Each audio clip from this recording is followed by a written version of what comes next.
Okay, I'm gonna start now. The name of the speech is titled "Create" and is how to create an environment where your employees give their 100%.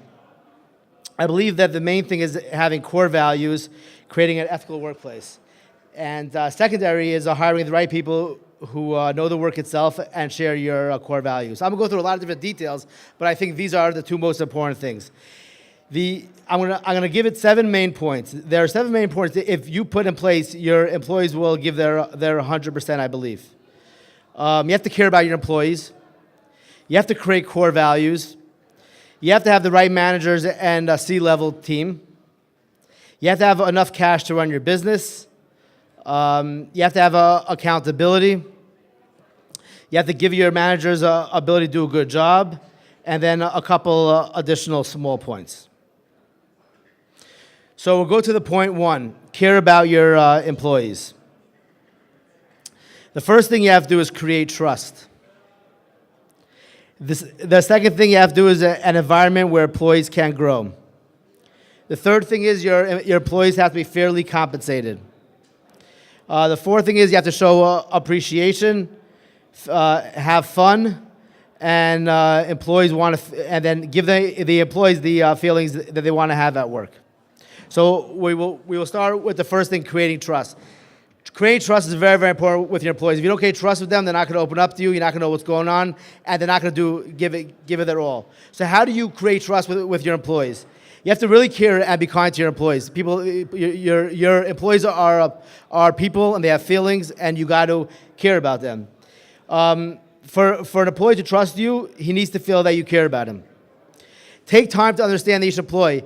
You can't read employees' faces. You don't know what they're feeling, but you have to take the time to sit with each one, even for a couple minutes, and understand what's going on. You have to understand what their needs are, their wants, and the motivation of each employee. It's funny because you think, let me just give all my employees X or Y, but what I found is, after meeting with a lot of employees, that every employee has different wants and needs. Everyone's built differently. One employee, their most important thing is having a clean bathroom.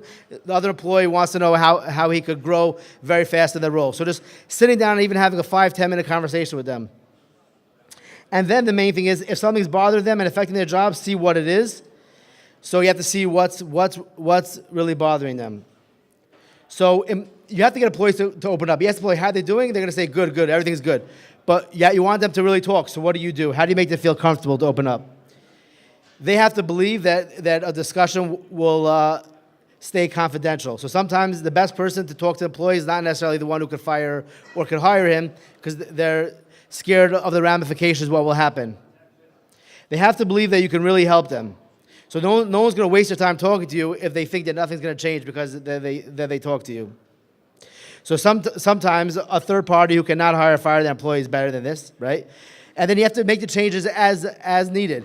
The most important thing is that after an employee talks to you, or employees do talk to you, or you know in general what's going on in your company, the most important thing is that if they say things, make a change. A lot of times you can't change the big things. If there's miscommunication, or if their manager's mistreating them, or there's a whole slew of things that can be going wrong.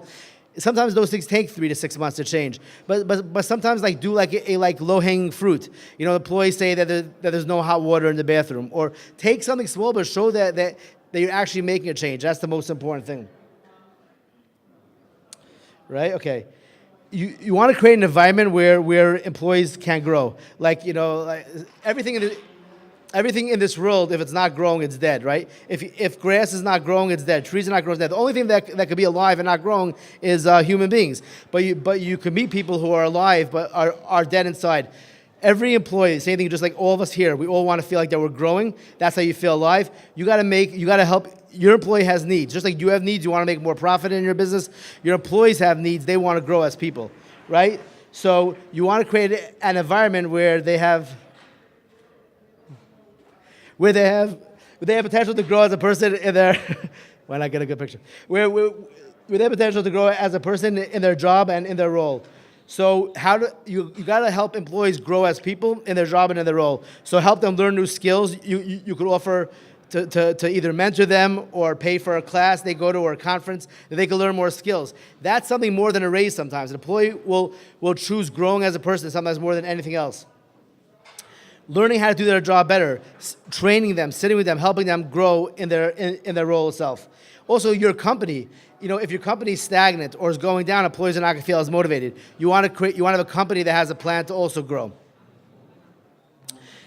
If they can grow, I truly believe, and after dealing with a lot of employees, I truly believe that the most important thing is that employees want to feel meaning at work. They want to feel like they're doing something and they're worth something, right? And that's not something so much money. People throw raises at employees. A lot of times raises is not the answer. The answer is helping employees feel meaning at work. And one of the most important ways of helping employees feel meaning at work is by helping them grow as people. And that doesn't cost you so much money and it doesn't take so much time. Number C, employees have to be fairly compensated. I'm not very big into saying there's problems, let's give everyone raises. I haven't seen that work.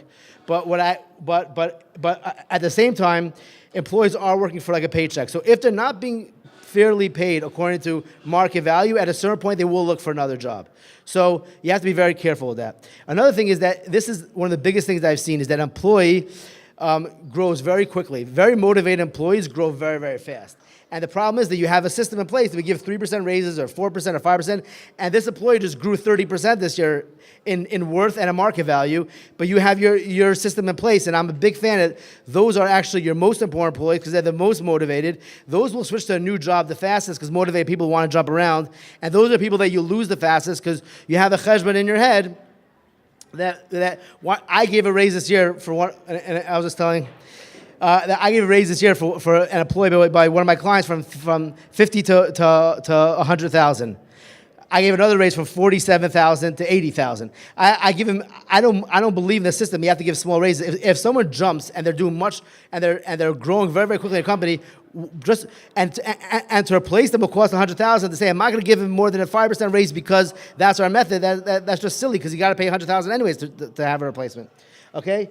Another thing, show appreciation. Everyone wants to feel appreciated.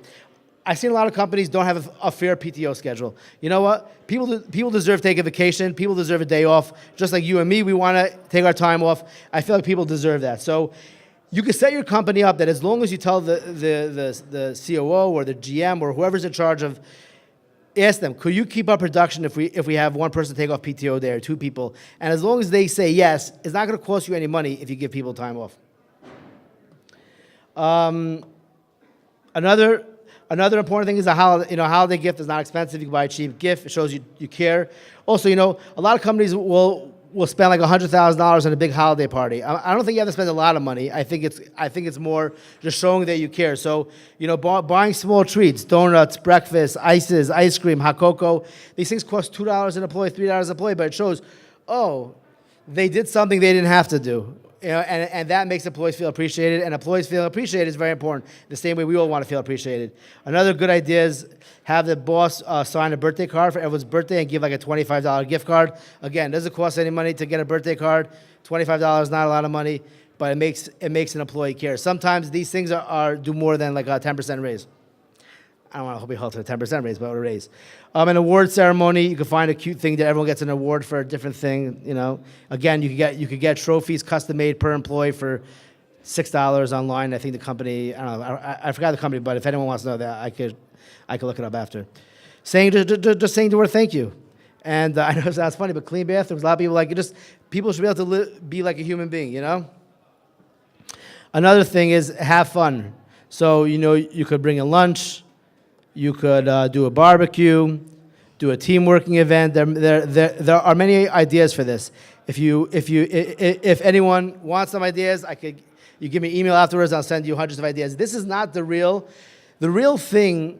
People do a lot of these things and they're very nice for the employees. It works very well if the main issues are taken care of. So if an employee really feels cared about, if they have a chance to grow in their job, if they feel appreciated, and then you do a team working event or a barbecue or a nice holiday party, it'll go a far way. But if they don't feel the other things, you could do a million parties and it won't change anything. So again, people sometimes just go for this because it's an easy thing to do, but it's really secondary for everything else. So I believe that employees want to feel certain feelings at work. They want to feel cared about. They want to have meaning. So the meaning we said they could grow, care about. We spoke about how to make them feel cared about. They feel that they have significance, which is if the company's growing and they're part of the growth, they're going to feel that they're significant, and they want to have a little fun, okay? So we got through the first thing. Number 2, you want to create core values, okay?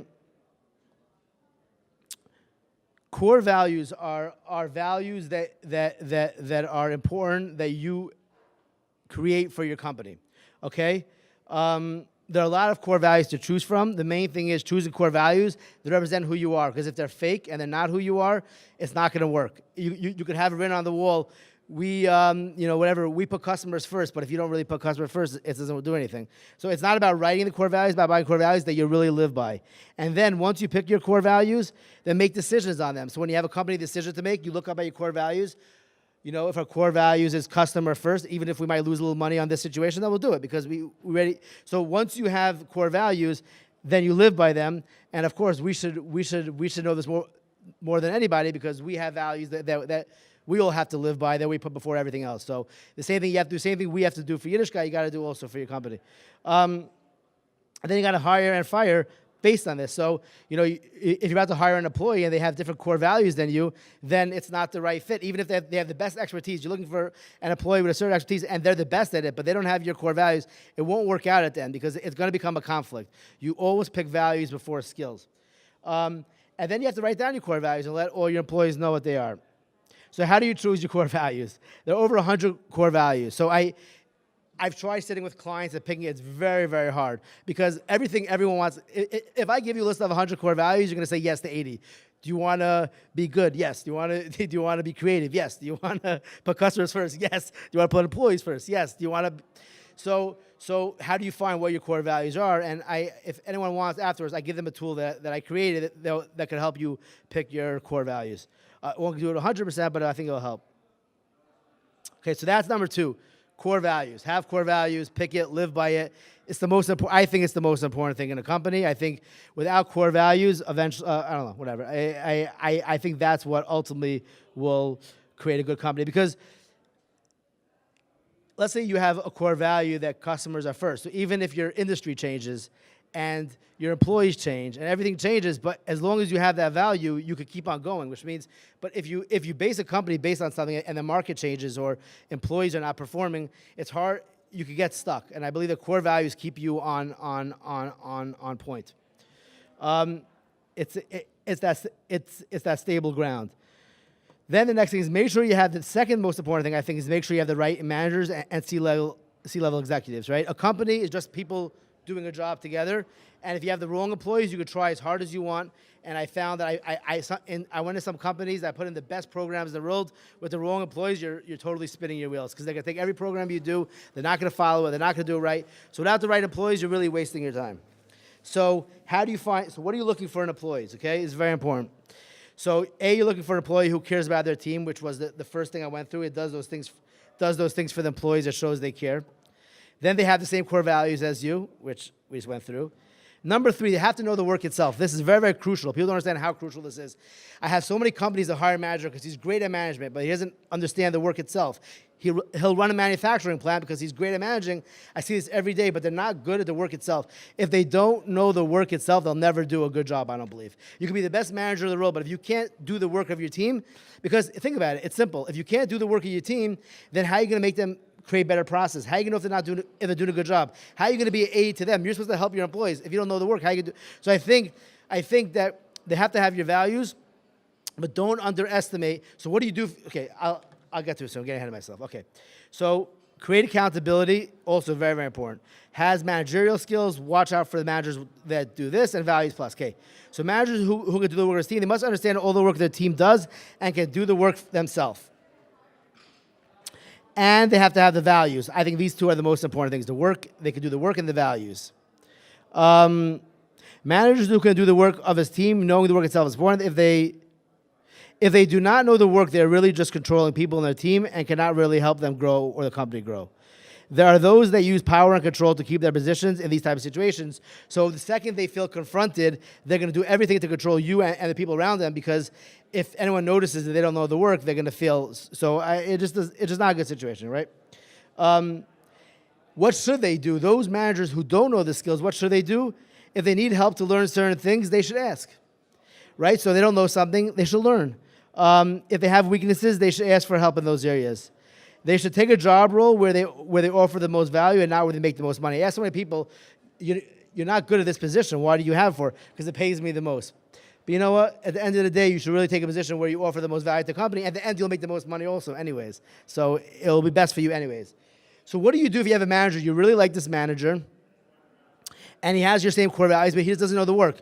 My recommendation is make that manager go into every job role of his team and learn it. Spend a week on each job role. It'll pay off dividends because, again, you could only manage to a certain level without understanding the work itself.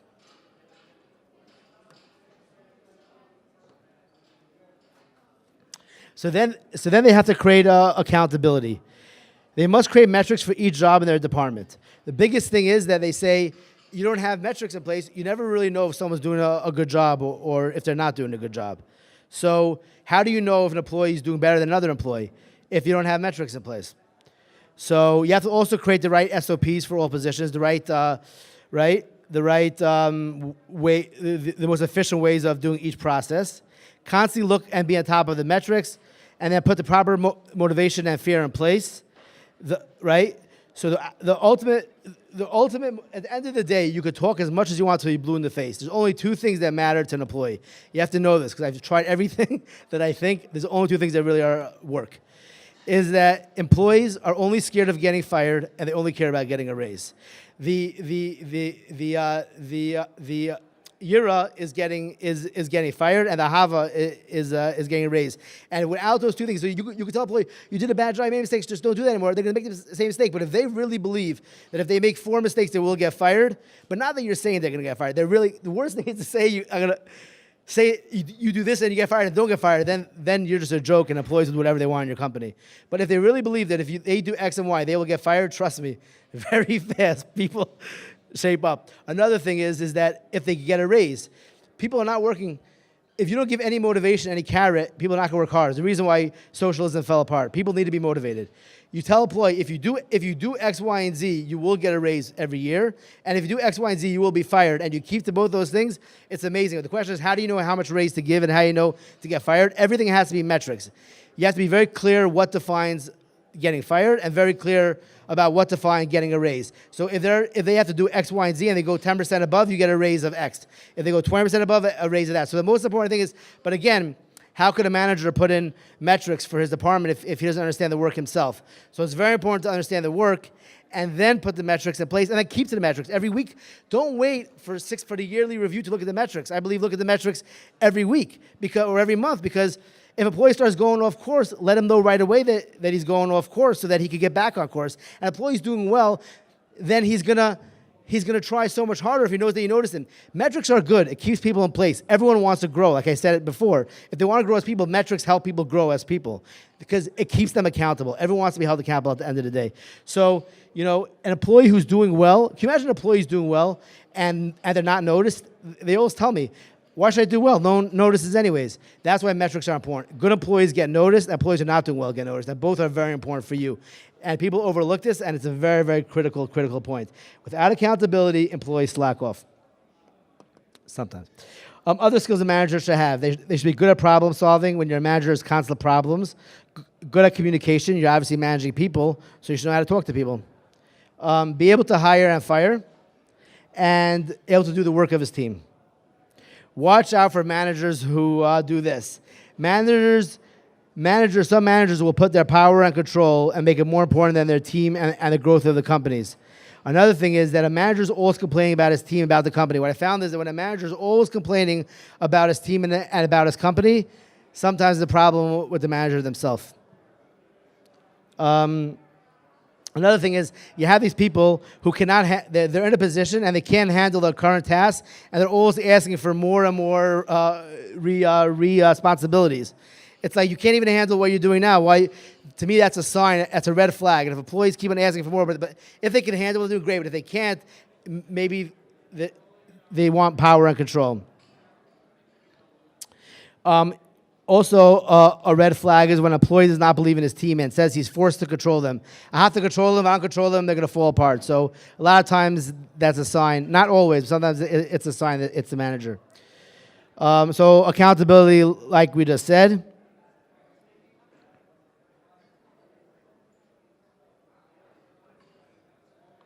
Then the next thing. So now we already have the right managers.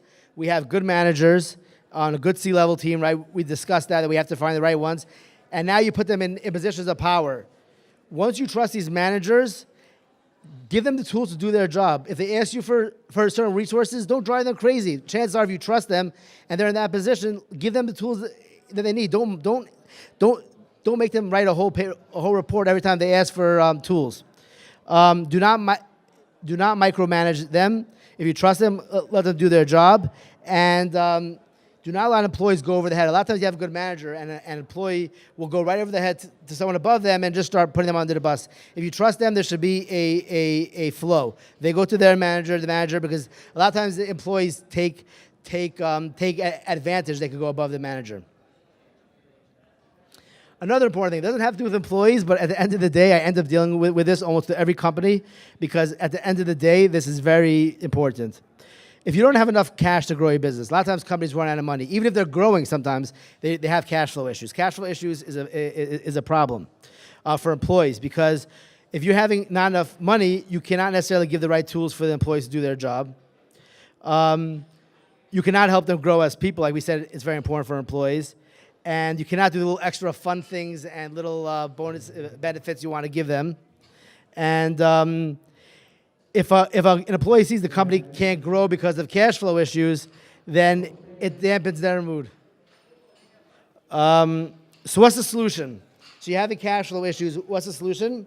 I find a lot of companies don't know where they're losing the money and where the potential for growth is. You got to look over your reports. You got to see what departments or what products or what places you're making money and where you're losing money, and then try to increase where you're making money. I know it sounds simple, but a lot of people, you ask them, where's your growth potential or where you're losing money, which product's most profitable? They don't know. They just see a general number. They don't know the details, and the details are very important.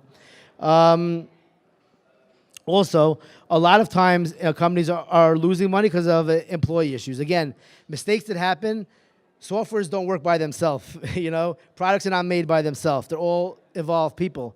And if people don't care about your business, or people are not the right people for your business, they're going to make mistakes. 1 or 2 mistakes are fine. When a lot of employees start making mistakes, it can be enough that your company stops being profitable because of those mistakes. And then what do? You can raise money. There's a lot of options how to do that. I'm not the right person for that, but there's lines of equity a lot of companies use, and there's different type of bank options or investments. So there's a couple additional points here. So how do you interview the right way? So you want to get new employees. You feel like you have the wrong employees. Most people, I believe, interview the wrong way. And then the question is, and this I find very intriguing, actually, because I always see it and I always wonder about it. Why are companies retaining top key employees who are not the right fit or not doing their job? I see people who just keep the wrong people even when they know that they're the wrong people.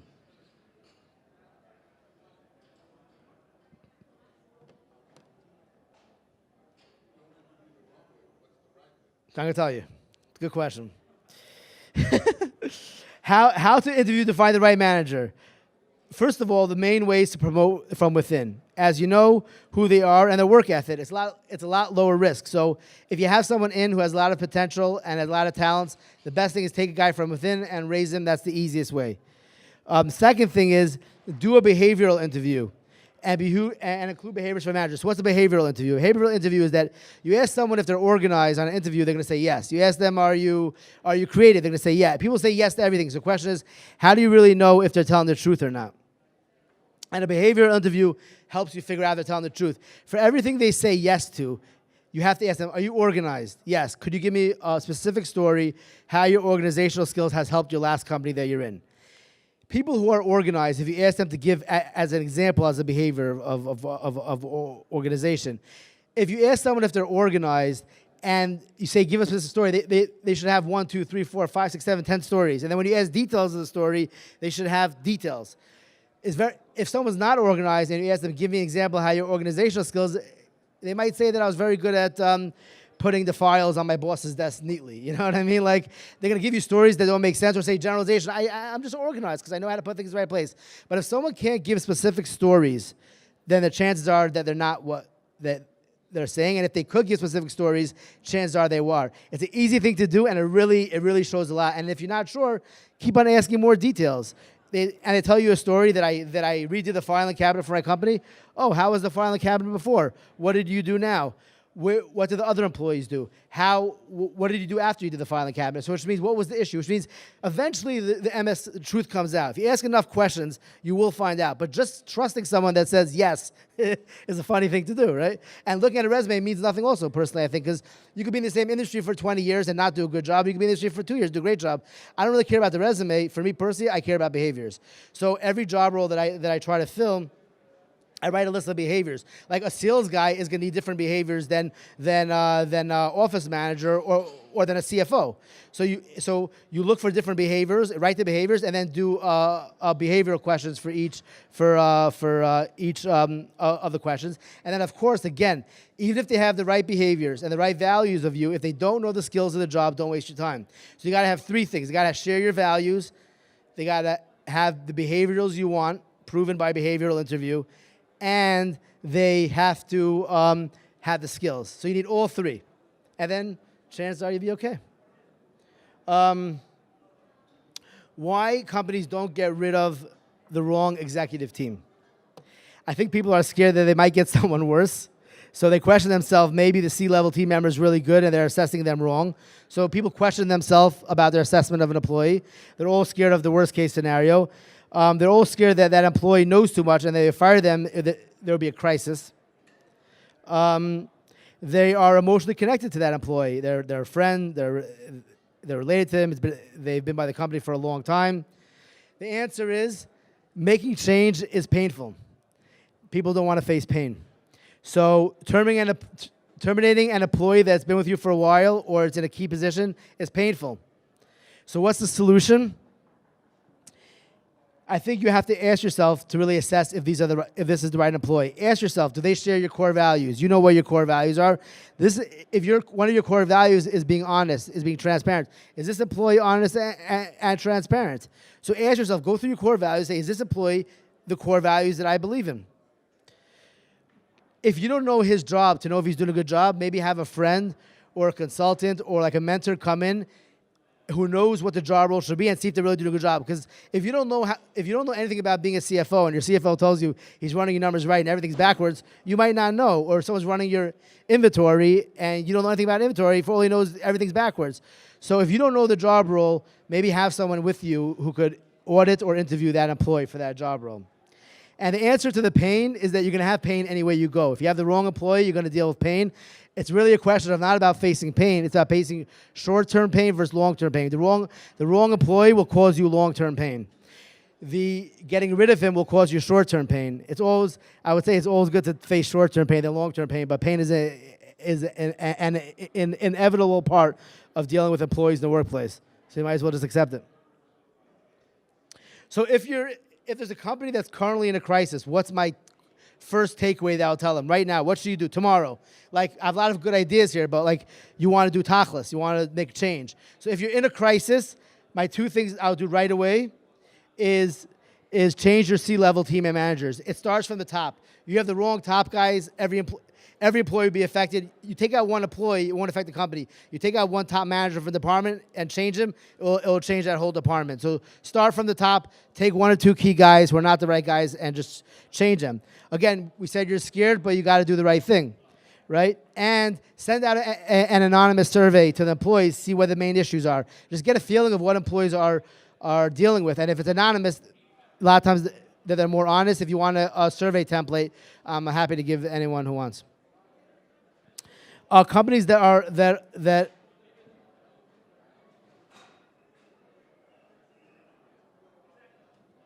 companies that are good and want to get better. So also if you're in a crisis, those are the two main things, but also start interviewing people. Sometimes when you have the wrong employee and you interview for that position, you'll meet someone and say, wow, this guy will be much better than the guy I have. So just start interviewing people. Even if you're not ready to make the switch now, start interviewing people. See who's out there. See what other options you have. Start making some small changes. Again, show your employees you care. Everyone wants to feel cared about.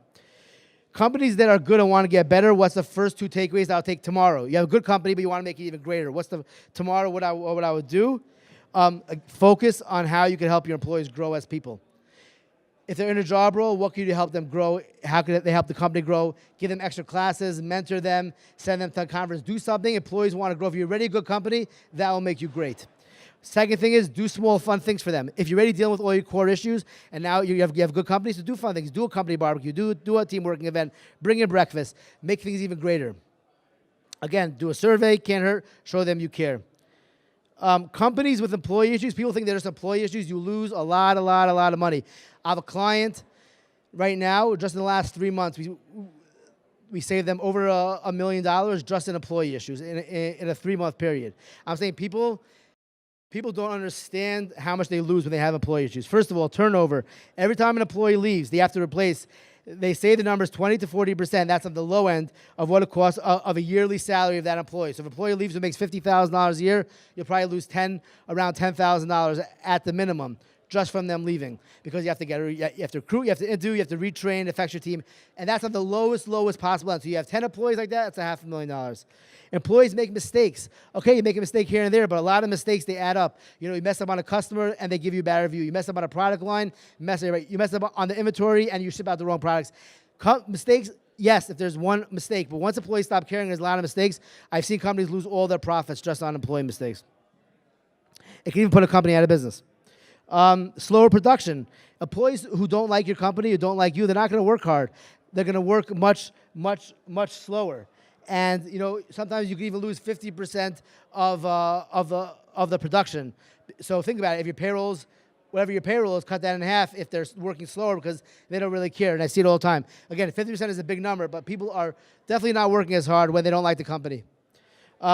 Employees stop being creative and they don't give you new ideas for your business.